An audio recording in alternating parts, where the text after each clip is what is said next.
En 1799, dans la riche demeure londonienne du collectionneur John Julius Angerstein, un jeune peintre de 24 ans fond en larmes devant un tableau. Cette œuvre qui bouleverse Joseph Malheur William Turner, l'embarquement de la reine de Saba de Claude Lorrain, peinte 150 ans plus tôt. Parce que je ne serai jamais capable de peindre quelque chose comme ce tableau, confie Turner à son hôte, troublé par cette émotion soudaine. Cette rencontre dramatique va déclencher l'une des relations artistiques les plus fascinantes de l'histoire de l'art occidental. L'histoire que je vous raconte aujourd'hui, en tant que passionné d'art et d'histoire, révèle comment l'œuvre du maître français Claude Lorrain 1600-1682 a littéralement façonné le génie de Turner 1775-1851, créant une filiation artistique qui traverse les siècles. Cette influence va bien au-delà d'une simple admiration. Elle bouleverse la peinture de paysage britannique et jette les bases du romantisme anglais. Turner ira même jusqu'à exiger dans son testament que ses œuvres soient exposées éternellement aux côtés de celles de Claude, créant un dialogue artistique permanent qui perdure encore aujourd'hui à la National Gallery de Londres. Cette fameuse anecdote de 1799 mérite qu'on s'y attarde, car elle illustre parfaitement l'intensité de l'influence artistique. Turner, déjà reconnu à la Royal Academy malgré son jeune âge, découvre dans la collection Angerstein l'œuvre qui va définir sa carrière, l'embarquement de la reine de Saba 1648, une toile de 149,1% 96,7 cm aujourd'hui conservée à la National Gallery.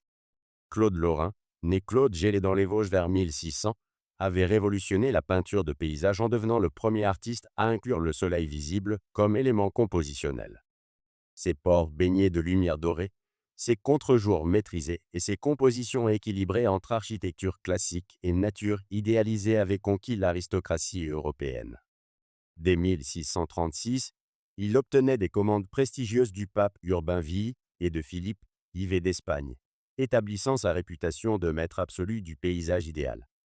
L'émotion de Turner s'explique par la perfection technique de Claude. Sa maîtrise des glacis ultra-fins créait des transitions lumineuses d'une subtilité inégalée, tandis que son utilisation intensive d'outre-mer, le pigment le plus coûteux de l'époque, produisait ces bleus atmosphériques si caractéristiques. Joseph Farrington rapporte qu'en 1799, Turner était également à la fois content et malheureux devant un autre Claude chez William Beckford, le trouvant au-delà de toute imitation possible. Cette découverte déclenche chez Turner un processus d'apprentissage remarquable qui durera un demi-siècle. Dès 1804, lors de la vente aux enchères de la collection Robert Sloane, Turner réalise 5 croquis d'œuvres de Claude, annotant méticuleusement les couleurs du ciel et les détails iconographiques. Ces Five Sketch from Painting by Claude Lorrain Carnet Fontil, Tad Britain révèle sa méthode d'analyse systématique. Le voyage de Turner en Italie en 1819 marque une étape décisive. Aux offices de Florence, il copie directement le port avec la Villa Médicis de Claude, créant une esquisse qui deviendra la base de son propre Regulu 1828-1837. Cette confrontation avec les originaux lui permet de comprendre les subtilités techniques du maître français, notamment sa préparation bicouche fond blanc suivie d'une couche colorée et ses méthodes de glacis. La réponse la plus créative de Turner à cette influence reste son Liber Studiorum 1807-1819, directement inspiré du Liber Veritati de Claude. Ce dernier, carnet de 195 dessins documentant ses peintures, avait été gravé par Richard Earlom entre 1774 et 1777, devenant un manuel d'enseignement pour les paysagistes britanniques. Turner transforme ce concept d'authentification en projet pédagogique, créant 6 catégories dont EP pastoral élevé spécifiquement dédié aux compositions claudiennes. L'influence de Claude sur Turner ne se limite pas à l'imitation. Elle déclenche une véritable révolution technique. Alors que Claude maîtrisait l'art du contre-jour classique avec ses transitions douces et ses harmonies restreintes de bleu, vert et gris, Turner développe une approche plus dramatique et expressive. La transformation la plus spectaculaire concerne le traitement de la lumière. Claude était révolutionnaire pour son époque en incluant le soleil visible, mais Turner pousse cette innovation vers l'abstraction. Il utilise des empattements lumineux de peinture blanche pure, applique des couleurs non mélangées pour créer des vibrations optiques, et développe sa technique des varnishing dye, ces séances de retouche directement aux expositions qui lui permettent des effets de dernière minute. Cette évolution technique illustre parfaitement le passage du classicisme au romantisme. Claude codifiait une vision idéalisée et mesurée de la nature, tandis que Turner la révolutionne par une approche subjective et expressive. Ces compositions tardives dissolvent les structures classiques en faveur de tourbillons dynamiques qui expriment la force naturelle plutôt que de simplement la représenter. Didon construisant Carthage. Le défi lancé à l'éternité. En 1815, Turner peint Didon construisant Carthage, ou l'essor de l'Empire carthaginois, 155,5 pour 230e National Gallery, œuvre qu'il considère comme son chef-d'œuvre. Ces toiles rivalisent consciemment avec les ports de Claude, reprenant la même organisation spatiale. Architecture classique encadrant une vaste étendue d'eau, soleil central créant un effet de contre-jour dramatique. Mais Turner ne se contente pas d'imiter, il amplifie l'effet dramatique du soleil, créant une intensité lumineuse qui dépasse la subtilité classique de Claude. La comparaison avec l'embarquement de la reine de Saba révèle cette escalade. Même composition, même inspiration virgilienne, mais une expressivité moderne qui annonce déjà l'art contemporain.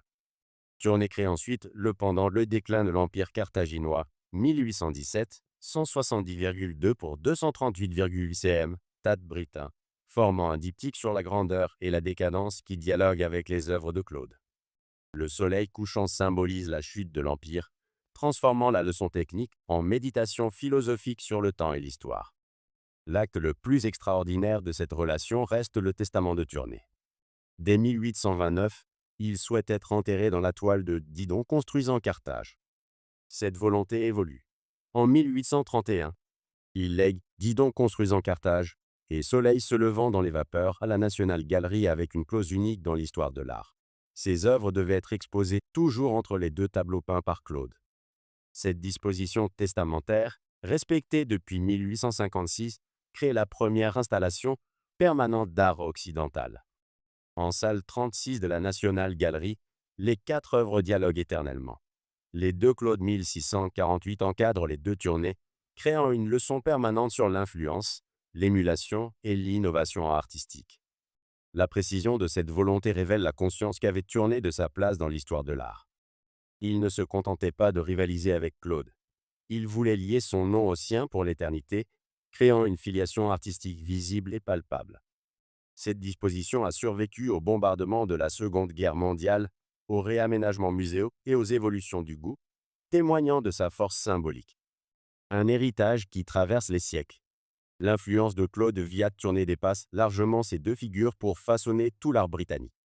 Richard Wilson, 1714-1782, considéré comme le père de la peinture de paysage britannique, avait déjà adapté les compositions claudiennes au paysage local.